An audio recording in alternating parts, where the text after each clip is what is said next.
आणि आम्हाला आशा आहे आणि आम्हाला विश्वास आहे की या प्रकरणाचं सत्य बाहेर येईल आणि आम्हाला भारतीय न्याय व्यवस्थेवर पूर्ण विश्वास आहे. काय कधीपर्यंत अच्छा हा विचार पुढची सुनावणी त्याला विचारूया याबद्दल. सर पुढची सुनावणी कधी आहे आणि पुढची सुनावणी जी आहे ती आमची जी लिगल टीम आहे ती मार्च मध्ये आम्ही ठेवतो. भिवंडी न्यायालयामध्ये आले होते. आज राहुलजी भिवंडी न्यायालयात आले होते.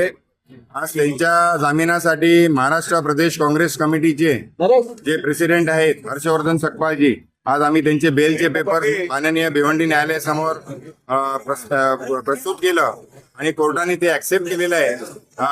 फ्रेश जामीन देण्याचं कारण असं की नुकतंच आपल्या सर्वांना माहिती असेल की माननीय शिवराज पाटील चाकूरकर साहेब यांचं निधन झालं आणि त्यामुळे भारतीय नागरिक सुरक्षा संहितेनुसार प्रत्येक आरोपींना नवीन फ्रेश जामीन देणं बंधनकारक आहे.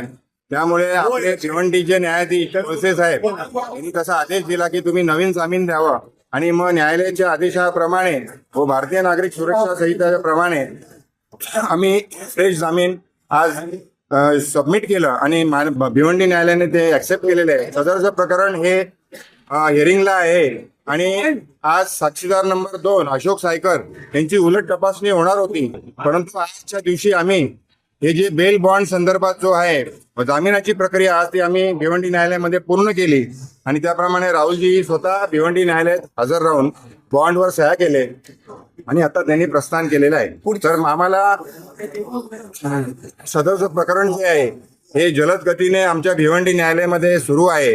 सर्वोच्च न्यायालयाच्या निर्देशानुसार भिवंडी न्यायालयामध्ये हे जलद गतीने सुरू आहे. भारताच्या प्रत्येक न्यायालयामध्ये MPMLAच्या केसेस सर्वोच्च न्यायालयाने निर्देश दिलेले आहेत की लवकरात लवकर चालले पाहिजे. त्याप्रमाणे आमचे भिवंडीचे जे न्यायाधीश आहेत कोळसे साहेब हे जलद गतीने सदरची केस चालवित आहेत आणि आम्हाला आशा आहे आणि आम्हाला विश्वास आहे की या प्रकरणाचं सत्य बाहेर येईल आणि आम्हाला भारतीय न्याय व्यवस्थेवर पूर्ण विश्वास आहे. काय कधीपर्यंत अच्छा हा विचार पुढची सुनावणी त्याला विचारूया याबद्दल. सर पुढची सुनावणी कधी आहे आणि पुढची सुनावणी जी आहे ती आमची जी लिगल टीम आहे ती मार्च मध्ये आम्ही ठेवू आणि आम्ही जरा कन्सल्ट करून लिगल टीम बरोबर आम्ही मार्च मध्ये ठेवणार आहोत आणि लवकरात लवकर सदरचे प्रकरण आम्ही चालवित आहोत. भिवंडी न्यायालय देखील चालवित आहे सदरची केस आणि आम्हाला आशा आहे आणि विश्वास आहे, अटूट विश्वास आहे की या प्रकरणाचं सत्य सगळ्या जगासमोर येईल आणि आम्हाला भारतीय न्याय व्यवस्थेवर पूर्ण विश्वास आहे.